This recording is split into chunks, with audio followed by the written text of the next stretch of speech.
Ngibingelele kuwe mlaleli, ngiyathemba ukuthi-ke uyaphila-ke. Mina nje ngizocela kuwe-ke laphana-ke ukuthi-ke uma uthe uzama ushaya kulona ikhasi-ke leli, noma ukuthi-ke uyaqala ungena kulona-ke wenze nje okulungile-ke laphana-ke ungixhase, ungaphumi ungacindezelanga-ke ibhathini subscribe nje, angibizi imali, kumahhala nje kusho nesenti-ke elimnyama-ke leli kwenza ukwazi phela ukuthi-ke uqhubeke uthole nezinye-ke iy'ndaba-ke ezintsha engizobe ngiza nazo ngikufakela zona-ke kulona-ke ikhasi-ke leli kusukela-ke manje-ke ukuze ngingakuphothi lezi ndawo ezinjengamanje ukuthi ngabe ucindezela-ke ibhathini usubscribe njengamanje.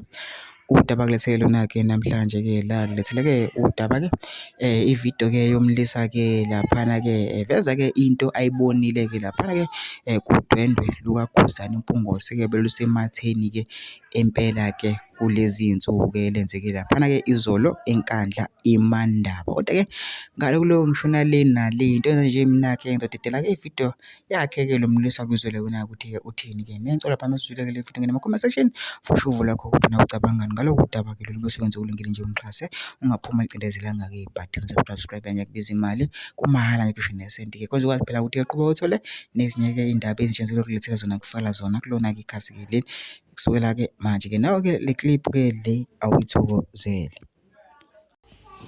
Kuyaqala futhi mhlampe kuyagcina ngoKhuzani eSouth Africa ukuthi kube nomculo kaMaskandi owenza udwendwe olungaka. Kube ney'nkomo ezingaphezulu kwa-30 ezihlatshwayo eziyisipheko nje ezingahlanganisela lutho nephakethe lakhe. Kuphume former president, kuphume undunankulu wesifundazwe uPremier, kuphuma osopolitiki, kuphuma amakhosi. Angiyiphathi abaculi vele bebezoba khona ngoba umunye umculi. Bafowethu angazi bangayiduduza bafuna ukuyiduduza kodwa asinawo umculo kaMaskandi olingana noKhuzani. In fact umculo olingana noKhuzani hayi singadlube sithiwa kaMaskandi ngoba baningi abaculi kudala beshada kodwa kuyaqalwa nomshado nje.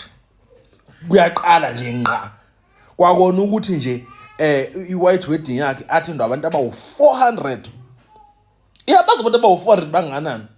Njengoba ninakini nikhulumela ukudla nje ku-attend abantu abawu-100, abawu-400 ningabondla ngani? Ningabaphakela nabantu abawu-400. Ninakini nje nithi nihlaba imbuzi nje seniyokhulumela ubhiya oshisayo.